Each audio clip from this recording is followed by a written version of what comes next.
Hello everyone. आज हम लोग कुछ नए वोकैब के बारे में पढ़ेंगे और उनको निमोनिक लगा करके याद करने की कोशिश करेंगे, जैसा कि प्रीवियस लेक्चर में हम करते आए हैं। तो चलिए बिना किसी देरी के हम स्टार्ट करते हैं। तो जो हमारा पहला वर्ड है वो है इम्बेलिश। इम्बेलिश मतलब होता है किसी चीज़ को डेकोरेट करना, उसको सजाना। तो इसको कैसे याद रखेंगे कि इसको याद रखेंगे हम बेल से। जब हमारे घर में कोई ओकेज़न होता है तो हम क्या करते हैं, बेल लगा करके जो डेकोरेटिव चीज़ें आती हैं उनसे अपने डोर को सजाते हैं। या फिर जो हमारा क्रिसमस ट्री होता है, जिंगल बेल से याद कर लो। क्रिसमस ट्री में जिंगल बेल आता है और बेल लगे होते हैं हमारे क्रिसमस ट्री में, और हम उसको बेल से डेकोरेट करते हैं। ठीक है, तो इम्बेलिश को इसे याद रख लो।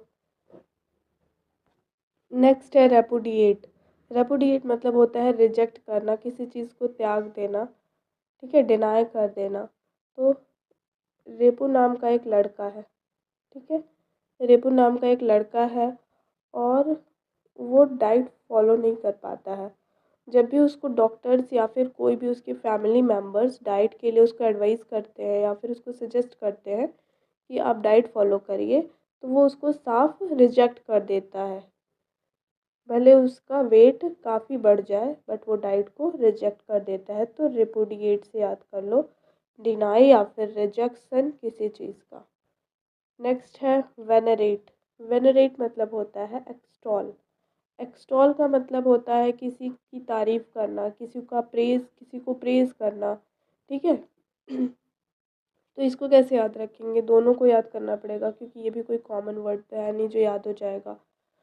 और इसका भी सिनोनिम होगा प्रेज़ करना, किसी की तारीफ़ करना। ठीक है, तो वैन, वैन समझते हो, वैन। ठीक है, वैन आप लेकर के आते हो और वैन का जो रेट है ना, उसकी जो कीमत है वो बहुत ही आप चीप रेट में ही लेकर के आ जाते हो। ठीक है, मतलब उसका कॉस्ट बहुत ही जितना होना चाहिए उससे कम में आप लेकर के आ जाते हो, तो लोग आपकी तारीफ़ करते हैं। ठीक है, वैन का जो रेट है उसको इम्प्रूव करके लाते हो तो लोग आपकी तारीफ़ करते हैं, प्रेज़ करते हैं। नेक्स्ट है एक्सटॉल।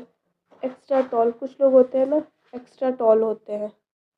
आई थिंक अभी तो फ़िलहाल जितनी भी हाइट होती है जितने लोगों की वो 5 to 6 में ही रुक जाती है, बट कोई मान लो बहुत ही 5 फुट 6 फुट से ज़्यादा है तो उसका एक्स्ट्रा टॉल है, ये एक्स्ट्रा टॉल है। तो एक्स्ट्रा टॉल जो लोग होते हैं ना उनको देख के वाह इसकी हाइट कितनी अच्छी है, तो एक्स्ट्रा टॉल लोगों की तारीफ़ होती है, प्रेज़ किया जाता है उनको। ठीक है, नेक्स्ट है कैजोल। इसको काजोल से याद रख लो, काजोल से याद रख लो। एक्ट्रेस जो है उससे याद रख लो। फ्लैटर मतलब होता है किसी की चापलूसी करना। तो देखते हो ना कि काजोल जब दिखती है तो उसके आगे पीछे कितने लोग उसकी फ्लैटरिंग करते रहते हैं, उसके आगे पीछे घूमते रहते हैं, तो ऐसे याद रख लो। ठीक है, नेक्स्ट है डिप्रेविटी। डिप्रेविटी मतलब होता है करप्शन करना।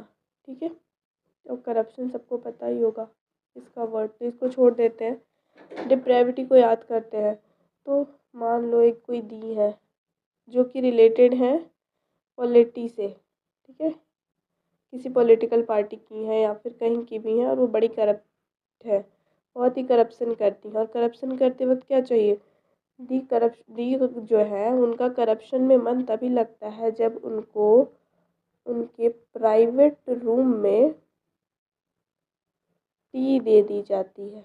ठीक है, ऐसे देख लो, डी प्राइवेटी आ रहा है ना, तो डी को प्राइवेट टी दे दिया जाता है, तब वो करप्शन करने लगती है। उनका दिमाग करप्शन को लेकर के और एक्टिव हो जाता है कि और कैसे और ज़्यादा ब्लैक मनी को अचीव किया जा सके। नेक्स्ट है प्रोलॉग। प्रोलॉग मतलब होता है बहुत ही इंट्रोडक्टरी, प्रारंभिक या फिर प्रियम्बल। तो प्रियम्बल को ऐसे याद कर लो, जो हमारा कॉन्स्टिट्यूशन है उसका एक प्रियम्बल है।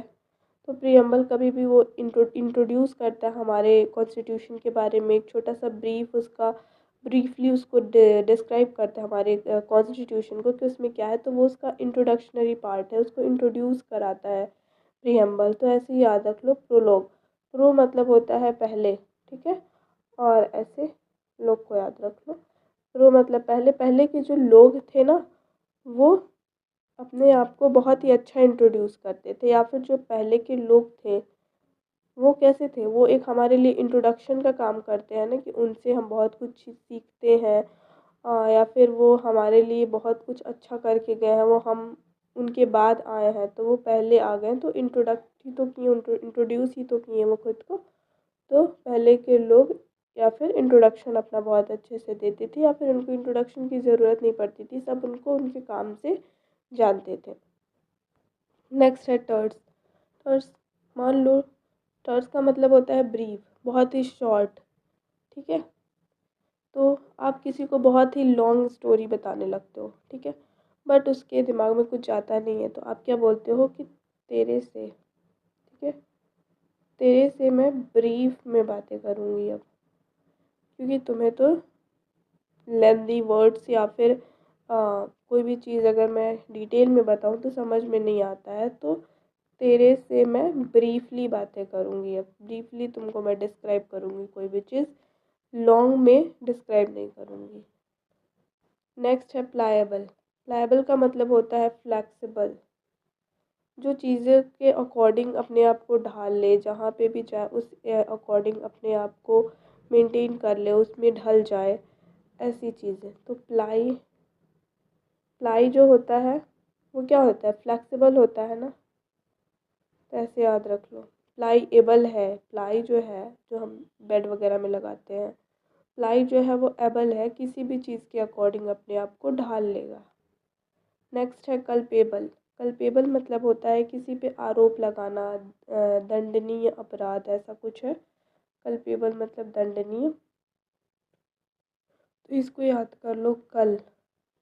मान लीजिए आप किसी से कुछ मनी बोरो किए हैं और वो आप पे नहीं कर पा रहे हो, ठीक है, तो क्या होता है कि आपके घर जिसका आपने मनी लिया है वो आपके घर आके बोलते हैं कि अगर तुमने कल पे नहीं किया ना मनी, तो मैं क्या करूँगा, तुम्हें इसका दंड दूंगा, ठीक है। तो दंड से याद कर लो, ब्लेम करना, दंड देना किसी को। तो कल अगर तुमने पे नहीं किया मेरा मनी, तो मैं तुम्हें दंड दूंगा। नेक्स्ट है टेपर। टेप होता है ना, सेलो टेप वगैरह, तो टेप को आप यूज करते जाते हो तो वो धीरे धीरे क्या होता है, बढ़ता थोड़ी है, धीरे धीरे कम होता है ना। टेप को यहाँ से निकालते जाओगे तो एक टाइम आएगा कि जब यहाँ पे आने के बाद वो ख़त्म हो जाएगा, ठीक है। तो टेपर से याद रख लो, टेप धीरे धीरे कम होता है, डिमिनिश होता है। नेक्स्ट है हेडोनिस्ट। हेडोनिस्ट का मतलब होता है बहुत ही सेल्फिश, जो लोग केवल खुद के बारे में सोचें। इससे सब अवेयर होंगे, अब ये बचा है। तो कुछ लोग ऐसे होते हैं ना कि जिनके हेड में हमेशा ऐसी बातें चलती हैं, जो कोई भी काम भी अगर वो करते हैं तो ये ज़रूर सोचते हैं कि उसमें मेरा क्या बेनिफिट है, उसमें मुझे क्या फ़ायदा मिलेगा। तो कुछ लोगों के हेड में ही सेल्फिशनेस भरा होता है, ठीक है, और कुछ अब सोचते हैं अपने बारे में कि इसमें मेरा क्या बेनिफिट होगा, तो वो हेड से दिमाग लगा कर ही तो सोचते हैं। रैंसिड मतलब होता है बासी, कोई भी चीज़ जो बहुत ही घिसा पिटा हो, पुराना हो, घृणा करे लोग उससे, ऐसा। या फिर जो बहुत ही जर्जर अवस्था में हो, about to destroy, something like that, okay. तो इसको ऑलरेडी हम लोगों ने एक शायद मैंने इसको बता दिया था कि रैन कर रही थी सीआईडी, ठीक है, रैन कर रही थी सीआईडी, किसी भी चीज़ को कहीं पे कुछ होने वाला था उसके लिए, बट जैसे ही वो पहुंची ना, वहाँ पे रैन करके सीआईडी जैसे ही पहुंची, देखी तो सब कुछ डिस्ट्रॉय हो चुका था, ठीक है। इसका बहुत सारे सेंस बनते हैं। अबोरेंट मतलब होता है कि घृणा करना, मैंने याद कराया था ना कि भोर में जो हमें उठाता है तो उससे हम घृणा करते हैं, नफ़रत करते हैं। या फिर रेंसिड मतलब होता है बासी, जो चीज़ें अब यूजलेस हैं, अब डिस्ट्रॉय हो गया है, ख़राब हो गया है, तो इसका ये भी मतलब होता है। रेंसिड का दो मीनिंग निकलता है। तो रैन कर रही है सीआईडी, बट दौड़ते हुए भी पहुंची, फिर भी सब डिस्ट्रॉय हो गया था। नेक्स्ट है प्लेसिड। प्ले और सिड, अच्छा माँ, यहाँ पे भी हम CID कोई ट्रिक मिलाएंगे। CID कोई केस सॉल्व कर रही है, ठीक है, और उसको उसका सल्यूशन उसको नहीं मिल रहा है, वो अनेबल है उस केस को सॉल्व करने में। तो वो क्या करेगी कि प्लाई पे, एक वुडन प्लाई है, उस पर वो बैठेगी CID की टीम, और शांति से सब सोचेंगे कि क्या करें आगे, ताकि हमें सल्यूशन मिले अपने आगे के केस को सॉल्व करने के लिए, ठीक है। तो प्लाई पे बैठ कर के CID की टीम क्या कर रही है, शांति से सोच विचार कर रही है। तो प्लेसिड का मतलब होगा काम, शांत। नेक्स्ट है एंटीनेबल। इसका मतलब होता है नल एंड वॉइड, इनवैलिड, ठीक है, इनवैलिड सबको पता होगा। अनटीनेबल, ठीक है, इसको कैसे याद रखेंगे, अनटिल, अनटिल से याद रख लो, अनटिल, अनटिल जब तक तुम एबल नहीं होगे ना, अनटिल मतलब जब तक तुम एबल नहीं होगे ना, तब तक तुम्हें सब इन तुम्हारे केस को सब या फिर तुम्हारी चीज़ों को सब इनवैलिड समझेंगे, तुम्हारी बातों को सब इनवैलिड समझेंगे, ठीक है। तो अनटिल, जब तक तुम एबल नहीं होगे, क्योंकि कोई भी चीज़ को प्रूव करने के लिए तुम्हें खुद स्टैंड लेना होगा। तो जब तक तुम एबल नहीं होगे, तुम्हारी चीज़ें इनवैलिड ही मानी जाएंगी, ठीक है। नेक्स्ट है मॉलिफाई। मॉलिफाई का मतलब होता है पीस। इसको हमने याद किया था ना, मौला, मौला चाहता है कि सब बहुत ही शांति से, पीसफुली, आराम से रहें। नेक्स्ट है इलुस्ट्रस। इसका मतलब होता है फेमस, जो बहुत ही, ये ऑलरेडी सबको पता होना चाहिए, बहुत ही छोटे क्लासेस के बच्चों को भी ये आता है। नेक्स्ट है प्रोफ्यूज। प्रोफ्यूज का मतलब होता है कोई भी चीज़ एक्सेस में, मोर देन सफिशिएंट, एनफ।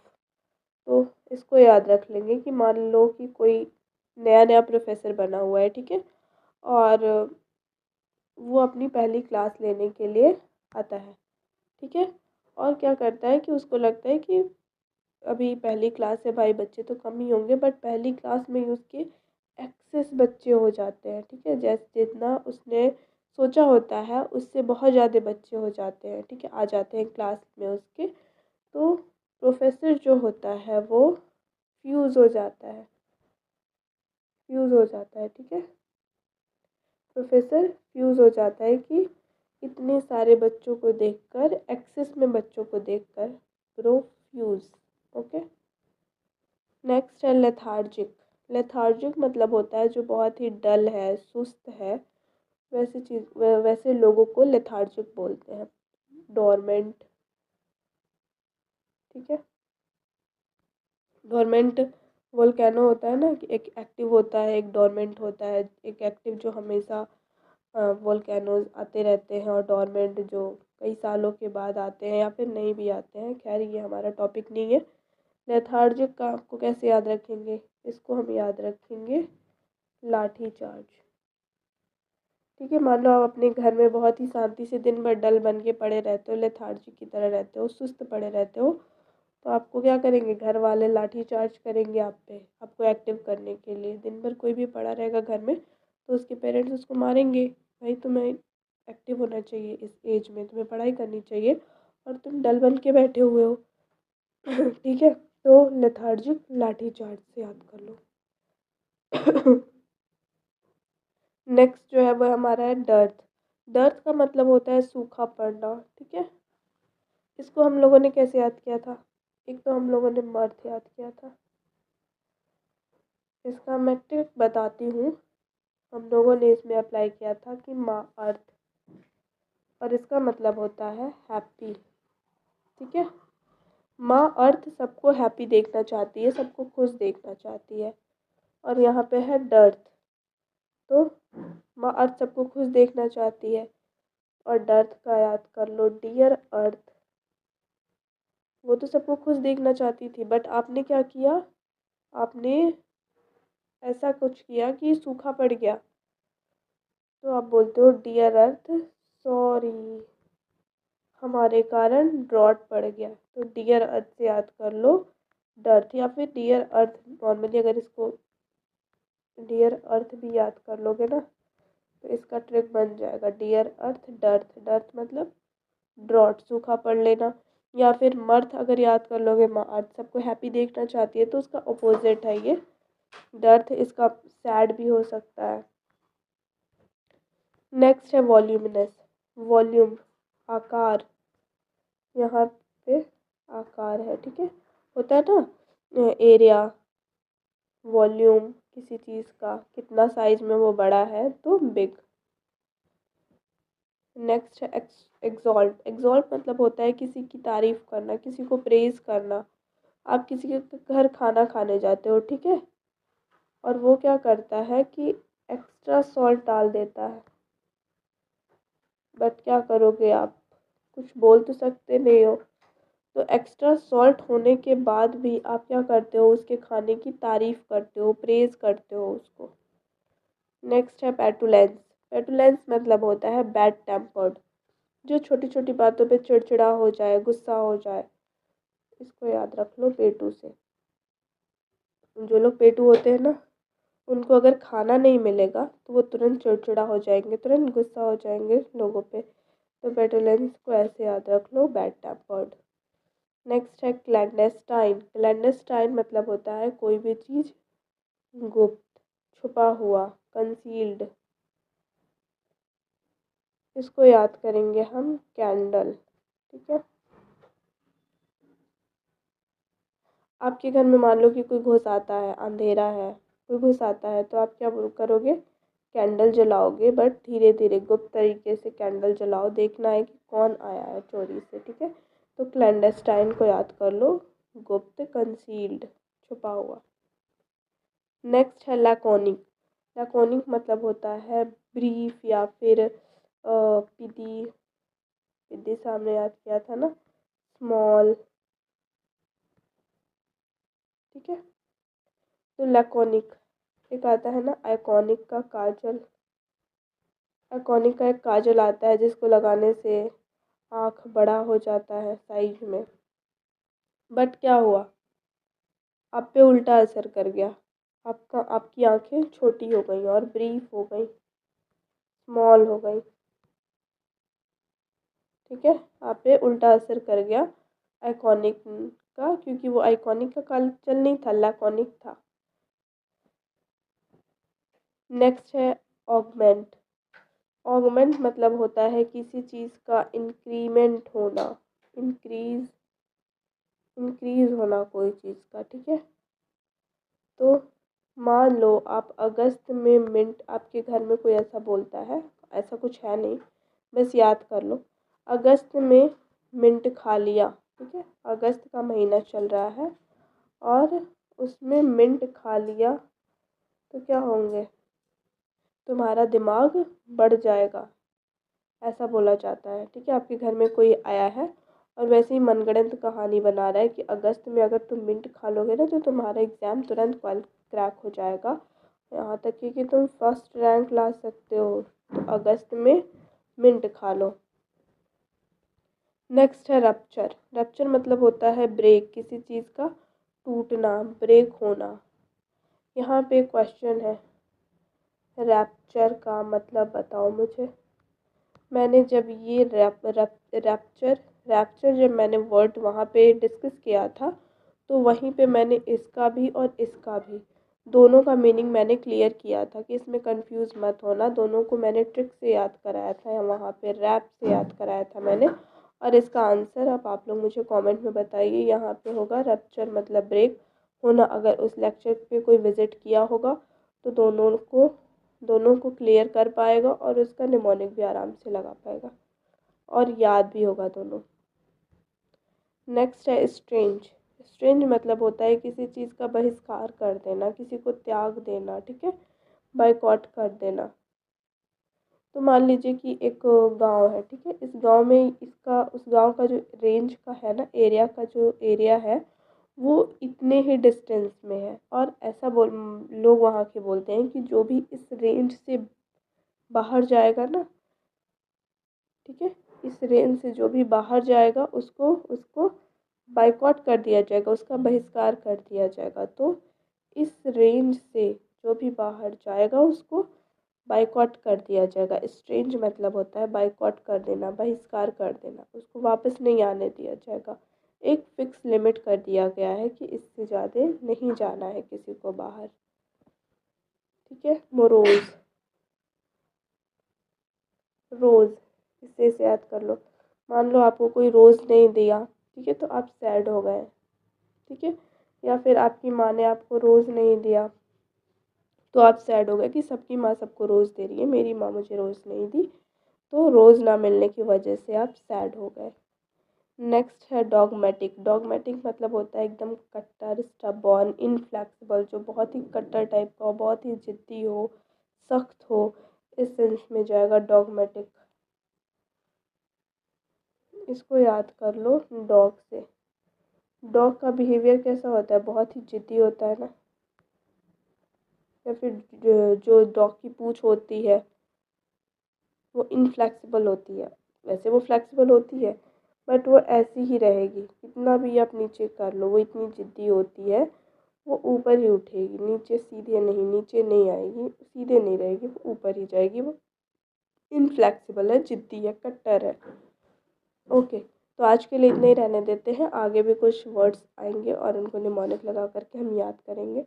और जो भी प्रॉब्लम्स होंगी उनको, अगर आपको किसी वर्ड में कोई दिक्कत आ रहा है तो नीचे ऑप्शंस हैं, कमेंट सेक्शन में आप इसके अपने डाउट को सॉल्व कर सकते हो। मुझे नहीं लगता वैसे कोई प्रॉब्लम आनी चाहिए, क्योंकि यहाँ पे तो वो कैब है, हम वो कैब याद कर रहे हैं। फिर भी अगर कोई डाउट आता है तो आप पूछ सकते हैं। ओके, तो आज के लिए इतना ही रहने देते हैं। आगे के वो लेक्चर में हम कुछ नया वर्ड्स के बारे में पढ़ेंगे और सेम जैसे हम निमोनिक लगा करके चीज़ों को यहाँ पे इजी वे में याद किए हैं, वैसे ही उसमें भी सेम यही चीज़ अप्लाई करेंगे और नए नए वर्ड्स को याद करेंगे। और मैं कोशिश करूँगी कि यहाँ इस चैनल पे मैं इतनी चीज़ें कवर करवा दूँ कि आपके पास कुछ अच्छे खासे वर्ड्स आपको नॉर्मली बहुत ही कम टाइम में आप याद कर पाओ। और एक बार हमारे पास कुछ स्टॉक हो जाते हैं वर्ड्स के, कुछ वर्ड्स हमारे पास आ जाते हैं, तो हमें एक आइडिया मिल जाता है कि हमें वर्ड्स, नए वर्ड्स को कैसे याद करना है, कैसे सीखना है। तो कुछ एक, अगर आप 1000 2000 के करीब वर्ड्स याद कर लेते हो, वैसे मैं कोशिश कराऊंगी कि उतना मैं कवर कर दूँ। 1000 2000 ज़्यादा भी हो सकता है। तो अगर आपके पास कोई नया वर्ड भी आ जाता है तो आप उसको अपने तरीके से याद करना सीख जाओगे फटाफट, तुरंत, बिना टाइम गंवाए। ओके, तो ठीक है, आज के लिए इतना ही रखते हैं।